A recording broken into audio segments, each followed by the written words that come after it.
일본이 초비상 사태에 들어갔습니다. 도쿄 문부과학성 회의실엔 연일 국어 정체성 보존을 외치는 고성이 오갔고 일부 지역 교육청 앞에서는 한글 수업 중단하라는 극우 시위대가 진을 쳤습니다. 그런데 이 모든 혼란의 시작은 상상도 못한 한마디에서 비롯됐습니다. 우리 아이가 처음으로 쓴 글자는 일본어가 아니라 한글이었습니다. 그 말을 꺼낸 건 일본 사이타마현의 한 어머니였습니다. 그리고 지금 일본어를 버리고 한글을 선택하는 아이들이 늘어나고 있습니다. 히라가나도 가타카나도 아닌 한국의 글자 한글을 배우고 싶다는 초등학생들이 늘어나자 일본 전역이 충격과 분노, 공포에 휩싸였습니다. 도대체 무슨 일이 벌어진 걸까요? 왜 일본의 교실에 한글이 등장한 걸까요? 지금 바로 비디오를 재생해 보겠습니다. 안녕하세요. 저는 도쿄대학교 언어정보학부에서 문자의 구조와 언어인지 발달을 연구하고 있는 이노우에 가즈마사라고 합니다. 올해로 56이고 학문적으로는 30년 넘게 문자 구조의 진화와 언어 습득 메커니즘을 연구해 왔습니다. 제 전공을 설명할 때면 흔히들 지극히 이론적인 분야겠네요 라고 말하지만 요즘 들어 저는 자주 이렇게 대답하게 됩니다. 이론? 아닙니다. 문자 구조는 아이들의 생존과 직결된 현실입니다. 그 시작은 작년 봄 문부과학성에서 내려온 한 통의 봉투에서 비롯되었습니다. 초등 저학년 아동 문자 인식 실태 조사 결과 아무 생각 없이 종이를 펼쳤을 때 제 눈은 첫 장의 수치에서 멈춰 섰습니다. 도쿄, 오사카, 나고야, 삿포로 등 일본 주요 대도시 초등학교 1학년 아동 중 35%가 히라가나 자소 인식에 실패했다는 통계였습니다. 낱말 조합 인지 오류율 29%, 한 문장 해석 오류율 26%. 숫자만 놓고 보면 일시적 교육 실패로 보일 수도 있습니다. 하지만 언어심리학을 공부한 저에게 그 수치는 단순한 실수를 넘어 구조 자체가 무너지고 있다는 신호로 다가왔습니다. 믿기지 않았습니다. 그래서 저는 후속 자료를 요청했고 담당 조사자와 직접 대화를 나누었습니다. 하지만 현장의 대답은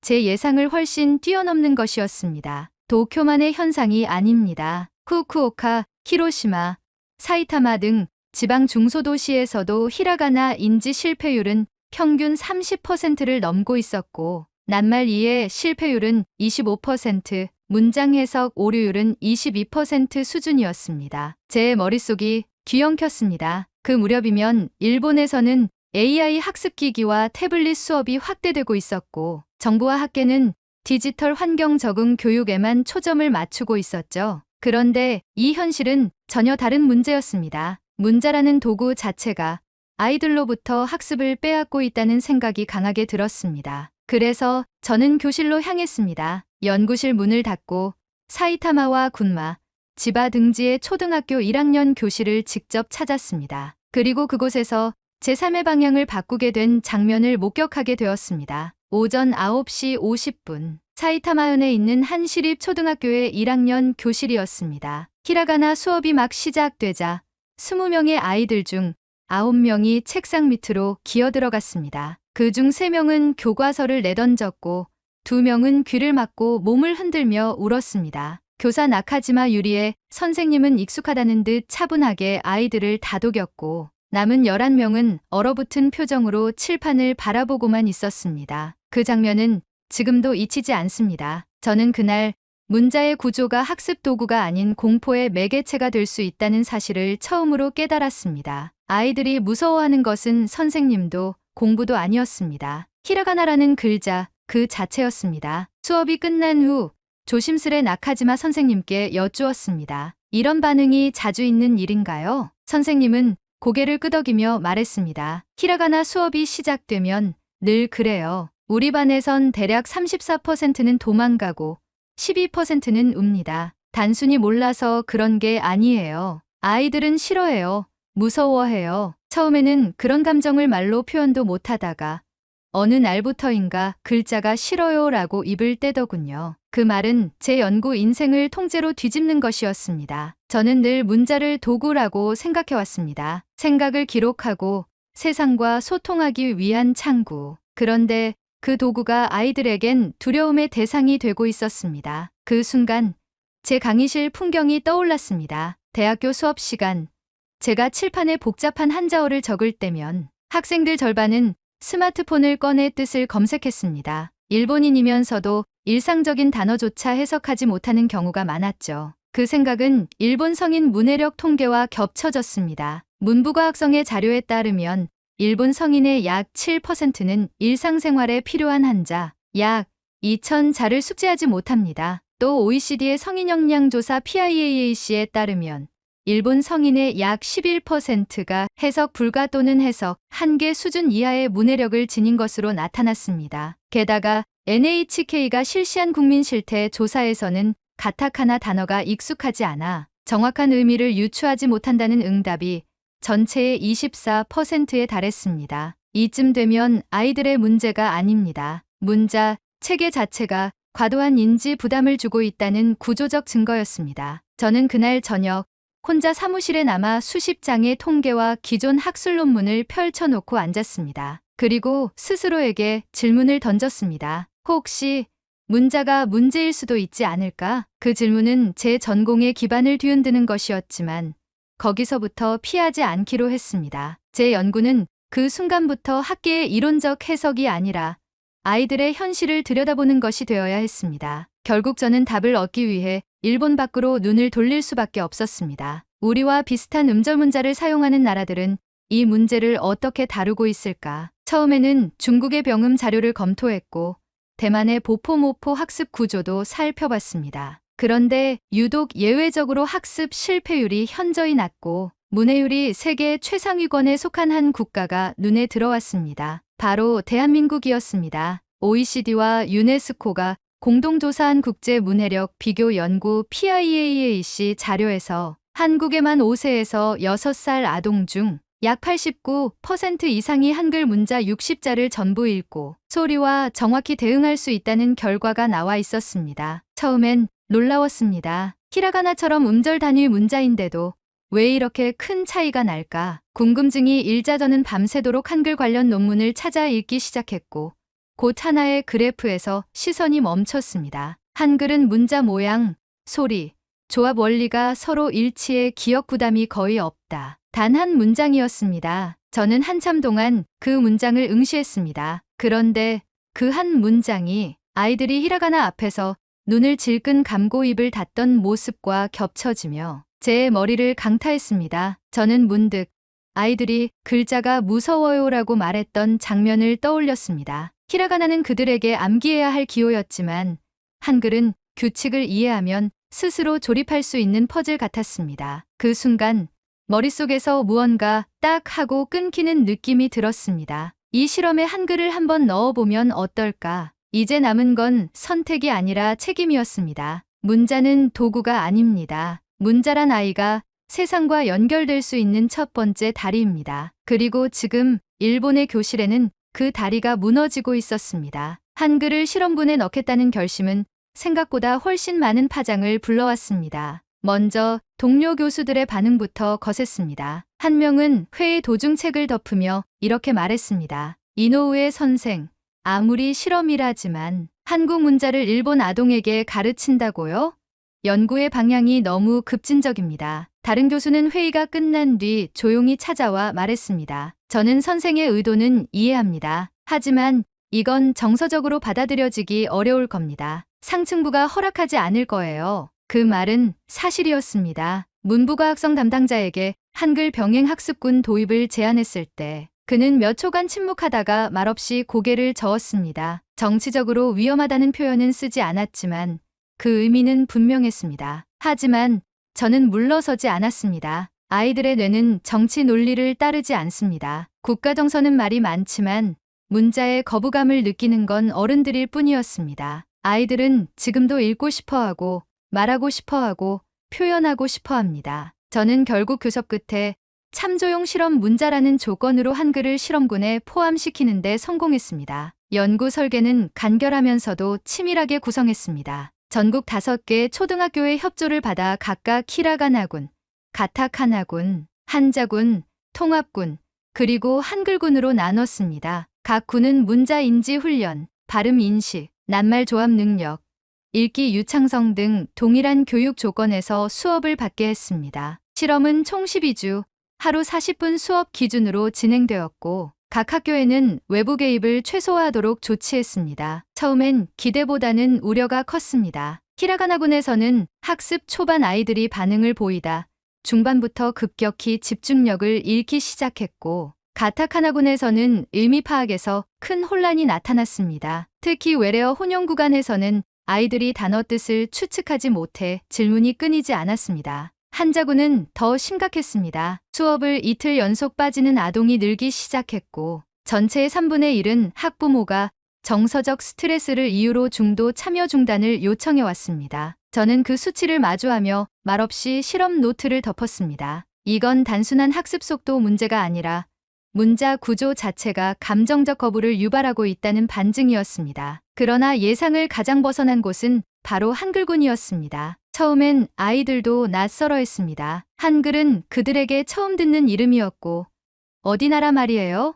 라는 질문이 당연히 나왔죠. 하지만 오히려 그 낯설미 호기심으로 바뀌는 데는 하루도 걸리지 않았습니다. 수업 첫 주, 아이들은 고기역, 논이은, 이 같은 자모 하나하나를 또박또박 따라 적기 시작했습니다. 자음과 모음을 조합해 낱말을 만들고 직접 소리를 내는 활동이 시작되자 분위기는 달라졌습니다. 이거 퍼즐 같아요. 내가 만든 글자인 것 같아요. 그 말들이 쏟아져 나왔고 저는 그제야 깨달았습니다. 아이들은 복잡한 문자를 싫어하는 것이 아니라 이해할 수 없는 체계를 무서워하는 것이었습니다. 그런데 한글은 그 구조를 아이들의 수준에 맞춰 설명하고 있었습니다. 자음과 모음의 조합 방식은 규칙적이었고 외워야 할 기호는 적었으며 무엇보다 소리 형태의 미가 연결되어 있었습니다. 그로부터 한 달 후 예비 중간 결과가 나왔습니다. 한글군의 낱말 인지 속도는 히라가나군보다 평균 2배 이상 빨랐고 철자소리 대응력,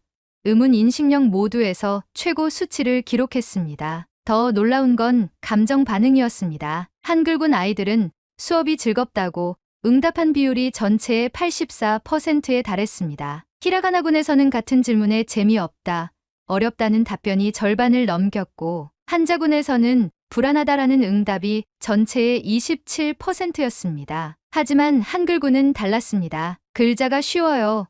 글자가 재미있어요. 소리가 신기해요 같은 표현이 쏟아졌습니다. 한 아이는 이렇게 말했습니다. 히라가나는 누가 만든 건지 모르겠지만 이건 내가 만든 것 같아요. 그 말을 들은 순간 저는 뒤통수를 얻어맞은 듯한 느낌이 들었습니다. 언어학자로서 수많은 정의와 용어를 익혀왔지만 문자란 무엇인가라는 질문에 그렇게 간명한 답을 들은 건 처음이었습니다. 그날 밤 저는 연구 노트 맨 마지막 장에 이렇게 적었습니다. 아이에게 문자는 세상과 연결되는 유일한 도구다. 우리가 그 도구를 어렵게 만들고 있었다면 그건 교육이 아니라 방해다. 한글군 수업이 열리는 날이면 복도의 웃음소리가 유독 많았습니다. 책상 앞에서 혼잣말을 하며 자모를 조합해보는 아이들, 칠판에 동그라미와 세모를 그리듯 낯선 글자를 적으며 킥킥 웃는 얼굴들. 그 얼굴들을 바라보며 저는 알 수 있었습니다. 이건 통계가 아니라 체험입니다. 학습이 아니라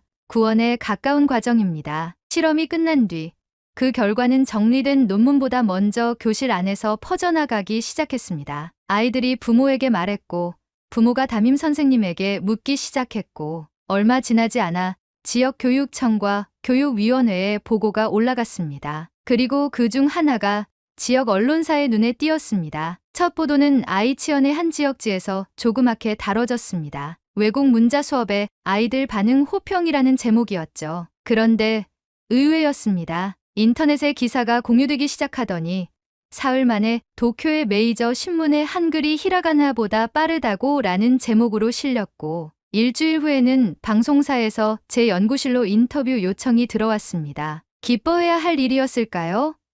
처음엔 저도 그렇게 생각했습니다. 아이들이 즐거워했고 그들의 표정에서 문자를 향한 공포가 사라지고 있었으니까요. 하지만 곧 전혀 다른 얼굴의 사회가 고개를 들기 시작했습니다. 왜 일본 아이들에게 한국 문자를 가르치는 거냐? 이건 문화 말살이다. 일본어를 지켜라. 보수 언론이 나섰고 극우 단체들이 거리에 나왔습니다. 한글 수업 금지법 제정하라.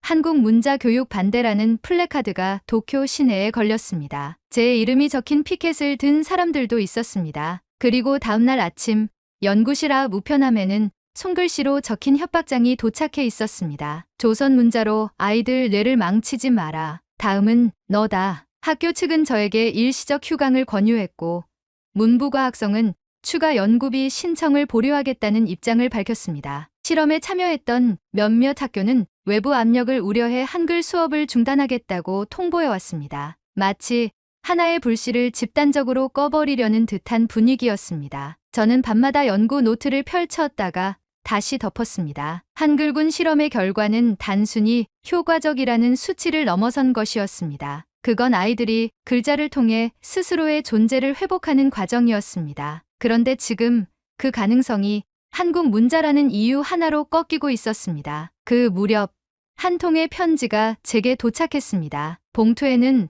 손으로 꾹꾹 눌러 쓴 글씨로 학교 이름이 적혀 있었습니다. 도쿄 외곽 A시립특수학교 마츠야마 6호 드림. 편지를 읽는 내내 손끝이 저렸습니다. 이노우에 교수님, 한 아이만 봐주실 수 없을까요? 편지의 주인공은 8살 소년 하루토였습니다. ADHD와 경증 자폐 진단을 받은 아이로 한 해 동안 히라가나를 12번 반복 학습했지만 자신의 이름조차 쓰지 못하고 있다는 사연이 적혀 있었습니다. 하지만 하루토는 소리에 민감하고 반복을 거부하지 않아요. 글자 자체를 무서워할 뿐이에요. 혹시 한글 수업을 받아볼 수 있다면 그 한 문장이 제 마음을 무너뜨렸습니다. 며칠 뒤 마츠야마 선생님과 함께 하루토의 집을 찾았습니다. 도쿄 외곽의 작은 연립주택 2층. 문을 열자 아이의 어머니가 조심스레 우리를 맞았습니다. 실내는 조용했고 거실 구석에는 작은 책상이 놓여 있었지만 그 위엔 교과서 대신 장난감과 낙서된 종이 뭉치가 쌓여 있었습니다. 한글이라면 한국 문자 말씀하시는 거죠? 아버지는 낯선 듯 말끝을 흐렸고 어머니는 고개를 끄덕이며 물었습니다. 그게 우리 아이에게 도움이 될 수 있을까요? 히라가나는 이제 12번이나 다시 시작했어요. 저는 조심스럽게 말씀드렸습니다. 하루토는 소리를 잘 기억하는 아이라고 들었습니다. 한글은 문자와 소리의 관계가 아주 단순하고 규칙적입니다. 일종의 퍼즐처럼 이해할 수 있어서 외워야 할 것보다 조합해서 만들 수 있는 게 많습니다. 무엇보다 부담이 적습니다. 아버지는 고개를 돌렸고 어머니는 잠시 눈을 감았다가 말했습니다. 이젠 뭐든 해보고 싶어요. 아이가 우리를 불러만 준다면. 그 말에 저는 마음이 멈춰섰습니다. 불러만 준다면이라는 말은 하루토가 지금껏 단 한 번도 엄마, 아빠라는 말을 꺼낸 적이 없다는 뜻이었습니다. 그날 이후 저는 하루토의 집을 찾아가기로 했습니다. 학교라는 공간이 하루토에게 주는 긴장을 줄이고 편안한 환경에서 시작하기 위해서였죠. 첫날, 저는 흰 종이에 이응과 오를 또박또박 써서 건넸습니다. 이건 오예요. 하루토는 고개를 갸웃하며 종이를 한참 들여다봤습니다. 말은 없었지만 손끝이 살짝 종이를 만지는 걸 보며 희망을 느꼈습니다. 둘째 날, 기역과 아, 그리고 키읔과 아를 함께 보여주며 말했습니다. 이건 가, 이건 카. 잘 보면 둘이 달라요. 저는 일부러 실수한 척 말했죠. 이게 가였나? 하루토는 천천히 고개를 저으며 작게 말했습니다. 가. 셋째 날, 저는 작은 게임처럼 접근했습니다. 그럼 이건 뭘까요? 티읕과 오. 하루토는 잠시 침묵하다가 입을 열었습니다. 토. 그날 수업을 마치고 어머니가 방문 틈 사이로 조용히 웃는 얼굴을 내비쳤습니다. 교수님, 방금 들으셨어요? 토라고 했어요. 그리고 넷째 날, 저는 한글 자모를 조합해 오토오상이라는 낮자들을 보여줬습니다. 오토오상. 이걸 소리나는 대로 한글로 적어볼 수 있어요. 오, 토, 상. 하루토는 천천히 따라하며 중얼거렸습니다. 오, 토, 상. 다섯째 날, 하루토는 갑자기 종이에 무언가를 적기 시작했습니다. 오, 카상 그리고 오, 토, 상. 철자 하나하나가 완벽하지 않았지만 분명한 의지와 방향이 담겨 있었습니다. 엄마, 아빠. 하루토의 손끝에서 처음으로 그 단어들이 세상 밖으로 나왔습니다. 어머니는 거실 한켠에서 입을 막은 채 눈물을 흘렸고 아버지는 처음으로 제게 고개를 숙였습니다. 그 순간 저는 말없이 하루토의 종이를 두 손으로 감싸 쥐었습니다. 그건 실험이 아니었습니다. 그건 통계도 논문도 아니었습니다. 그건 인간이 한 아이가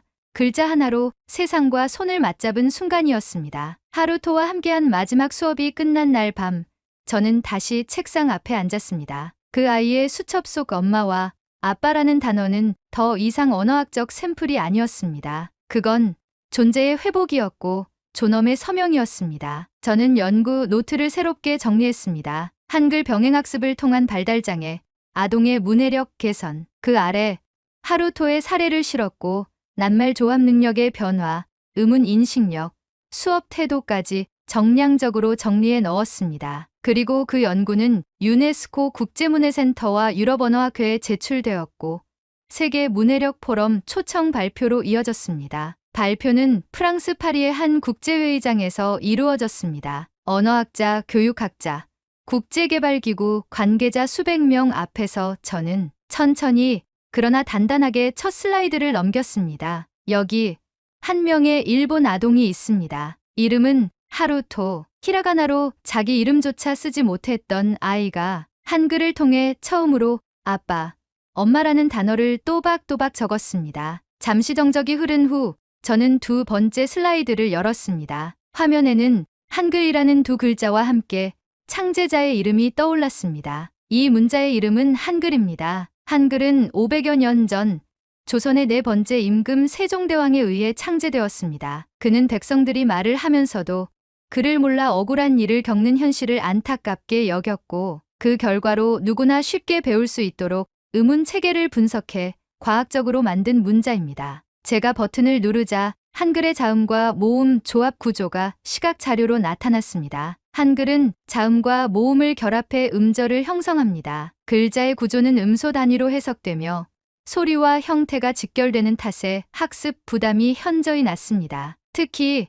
발달장애, 아동이나 시각장애인들에게도 학습 접근성이 높습니다. 복잡한 기호가 아닌 원리를 이해하면 누구든 글자를 만들 수 있습니다. 제가 다시 시선을 들며 말을 이었습니다. 저는 이 실험을 통해 한 가지 확신을 얻었습니다. 아이들은 무능하지 않습니다. 무너지는 건 문자 체계입니다. 그 문자가 복잡한 권위가 아니라 이해 가능한 질서가 되었을 때 아이들은 세상과 연결될 수 있습니다. 그리고 저는 한 장의 사진을 띄웠습니다. 사이타마 시립초등학교의 특수학급 교실. 하루토가 적은 아빠, 엄마라는 낱말이 벽에 붙어 있었습니다. 그 글자들 아래로 다른 아이들이 쓴 한글 문장이 이어졌습니다. 나는 읽을 수 있어요. 이 글자는 재미있어요. 선생님이 좋아요. 그 순간 회의장 안은 숨소리조차 들리지 않을 만큼 조용해졌습니다. 노교수 한 명이 천천히 안경을 벗었고 한 청중은 조용히 손수건을 꺼냈습니다. 그때였습니다. 제 마음 한구석에서 한 단어가 떠올랐습니다.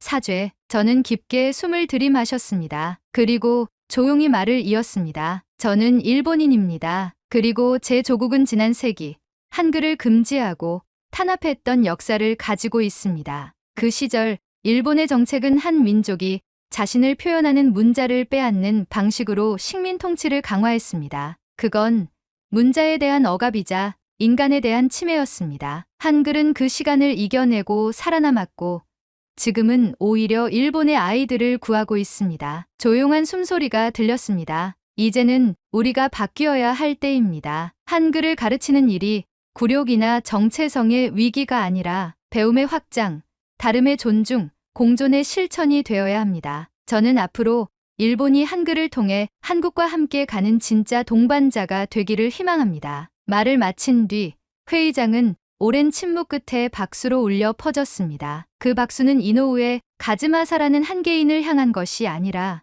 문자라는 도구를 통해 인간을 다시 보는 시선을 선택한 그 결정에 대한 격려였다고 저는 믿습니다. 발표가 끝나자 회의장 안은 한동안 조용했습니다. 한 노학자가 조용히 제게 다가와 말했습니다. 이건 문자의 진화가 아니라 인간 인식의 진화입니다. 그 말은 제 안에서 오래 머물렀습니다. 하루토의 수첩에 적힌 글자보다도 통계 그래프보다도 그 한 문장이 제 연구를 가장 정확하게 정의해주는 것 같았습니다. 그날 이후 제 논문은 여러 학회와 언론을 통해 퍼져나갔습니다. 영국의 가디언, 독일의 슈피겔, 프랑스의 르몽드는 한글은 세계에서 가장 효율적인 문자 체계인가라는 제목으로 한글의 과학성과 확장 가능성을 조명했습니다. 일본 사회도 조금씩 움직였습니다. 강경보수 언론은 여전히 정체성 훼손이라며 반발했지만 교사들은 먼저 현장의 변화 가능성을 논의했고 일부 교육위원회는 조심스럽게 시범 수업을 검토하기 시작했습니다.